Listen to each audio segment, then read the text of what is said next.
Welcome back to Miles Around. It's time for our second in the driver's seat, and this is the LandRover LR2.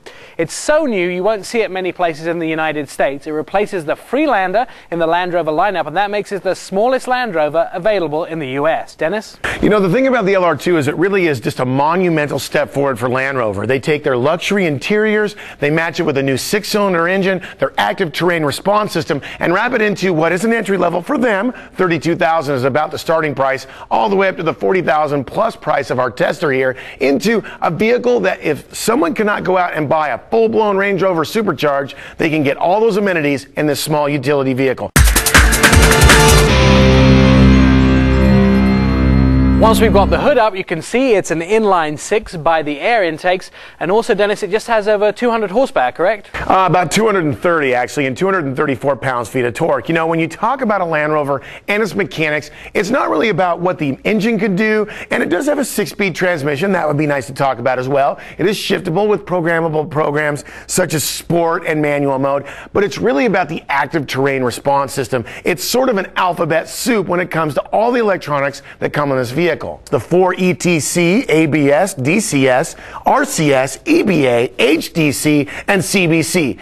Does anybody know what any of that means? I know what it means. It means that this vehicle can drive in any circumstances you can put it in. It can handle like a sports car on this road. It can go off-road with the best of all the sport utilities out there. The problem is, I don't think a lot of people are actually going to take this vehicle and use it the way it was intended.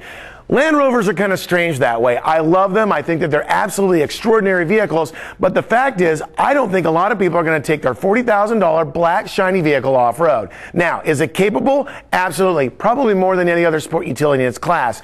Is it going to be used that way? That's the big question. For me, it's kind of a use thing. But as far as electronics, as far as mechanical aptitude, this little Land Rover behind me is top-notch. Now, obviously, when you're talking about the front of the Land Rover, you have to look at the one thing that's always significant, the emblems. It really does kind of take those cues from the big sister or big brothers from the Range Rover or Range Rover Supercharged. Little things like that, obviously, the grille material, heated front windshield wipers, both in the front and for the headlights, make it nice for when you're out in the inclement weather. Now, it does have a heated windshield, and it does have these nice 18-inch rims as a standard item, so it has a real sporty look to it. Nick?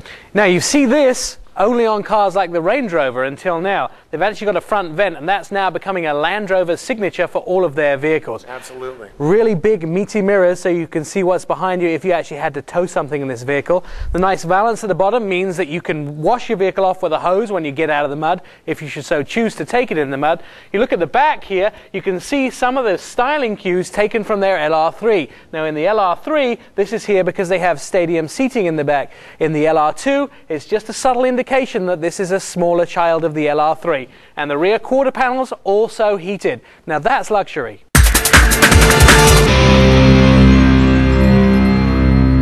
All right, when you're talking about the interior of the new LR2, it's really kind of a mix and match, kind of a parts bin sort of atmosphere. And believe me, that's nothing bad when you're talking about the kind of electronics that come with a vehicle like this. The navigation is really easy to use. And of course, you have those kind of nuances that goes with Land Rover electronics. The steering wheel looks like it's that classic Range Rover look. And you want that even in their entry-level vehicle. All the controls, though kind of marked a little strangely, are really easy to navigate and really easy to be kind of interpreted by your average driver.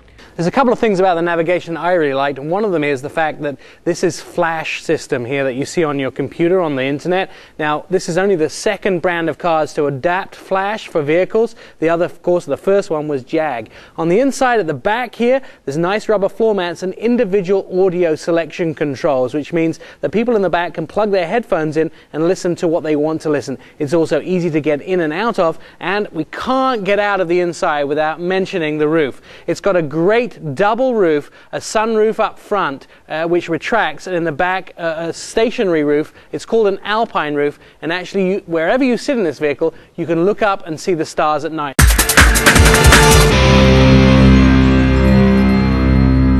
All right, that's our look at Land Rover's LR2. Dennis, tell me a couple of things you liked about it and something you didn't like so much. Well, I like the fact that you can get into a Land Rover for about 32 grand. Although that's a kind of expensive entry point for any sport utility, the fact that you get so much electronics, the active terrain system, the navigation, all the electronics we talked about in the vehicle. Another thing I like about it is the fact that you get that panache, that style, that kind of, I don't know, upper class feeling that when you drive the vehicle on the road. It handles like a car when it needs to, and it handles like an off-road vehicle if you deem to do that.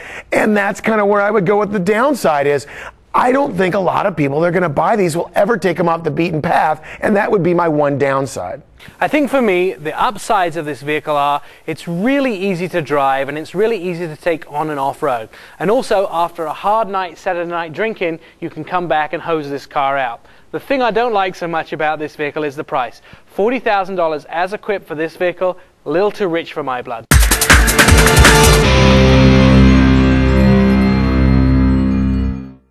Here are the guys that make miles around possible. The Russ Auto Group, Baxter Auto Parts, Northside Ford, Ray Reese Dealerships, 4-Wheel Parts Performance Center, Grand Prix Imports, and J. Lee's Auto Group. Thanks, guys.